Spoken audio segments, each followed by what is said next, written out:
Assalamualaikum warahmatullahi wabarakatuh. Perkenalkan, nama saya Pramudita Tiara Mayangkasuma dengan NIM 202400175. Di sini saya akan menjelaskan tentang konsep elastisitas. Sebelum membahas konsep elastisitas, apa sih pengertian dari elastisitas? Elastisitas merupakan ukuran seberapa responsif pembeli dan penjual terhadap perubahan harga yang ada di pasar. Nah, lalu apa sih konsep elastisitas itu? Konsep elastisitas adalah tanggapan dari kuantitas yang diminta dan ditawarkan suatu komoditas terhadap perubahan harga. Konsep elastisitas digunakan untuk mengukur seberapa tanggap konsumen terhadap perubahan harga. Selain itu, elastisitas digunakan untuk memprediksi apa yang akan terjadi jika harga suatu barang atau jasa naik, sehingga sering digunakan sebagai dasar analisis ekonomi seperti menganalisis permintaan, penawaran, perpajakan, dan lain-lain. Ada 4 konsep elastisitas yang umum digunakan. Yang pertama adalah elastisitas harga permintaan. Elastisitas harga mengukur berapa banyak kuantitas yang diminta dari suatu barang berubah ketika harga barang itu berubah. Tingkat respon konsumen terhadap perubahan harga sangat penting bagi produsen. Tujuannya adalah agar produsen dapat menentukan tingkat harga yang menguntungkan. Elastisitas permintaan mengukur perubahan relatif dalam jumlah unit yang dibeli dari suatu barang karena perubahan faktor-faktor yang mempengaruhinya. Faktor yang menentukan elastisitas permintaan ada 3. Yang pertama adalah selera, yang kedua kemudahan barang untuk disubstitusikan, dan yang ketiga adalah jangka waktu. Yang selanjutnya adalah elastisitas harga penawaran.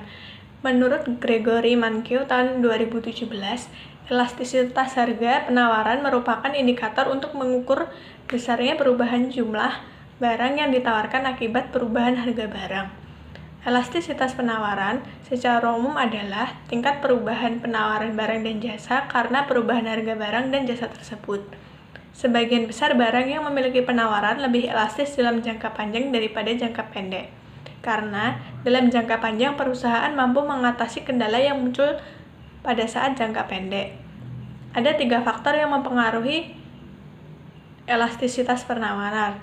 Yang pertama adalah jenis produk, yang kedua sifat perubahan biaya produksi, dan yang ketiga adalah jangka waktu. Yang ketiga adalah elastisitas silang. Elastisitas silang ketika harga barang lain berubah, kuantitas yang diminta pun juga ikut berubah.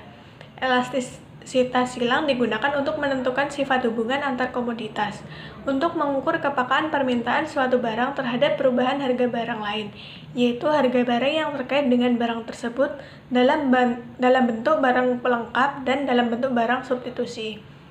Elastisitas silang mengukur persentase perubahan permintaan untuk satu barang karena perubahan harga barang lain sebesar 1%. Berdasarkan hasil perhitungan, elastisitas silang membentuk 3 jenis, yaitu barang substitusi, barang pelengkap, dan barang tidak terkait. Yang terakhir adalah elastisitas pendapatan.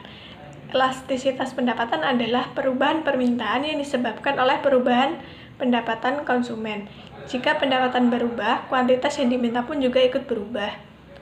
Ada 3 fungsi elastisitas pendapatan. Yang pertama digunakan untuk menyesuaikan budget, yang kedua menyesuaikan jumlah barang yang dibutuhkan, dan yang ketiga dapat mengetahui berapa banyak komoditas yang dibutuhkan pasar.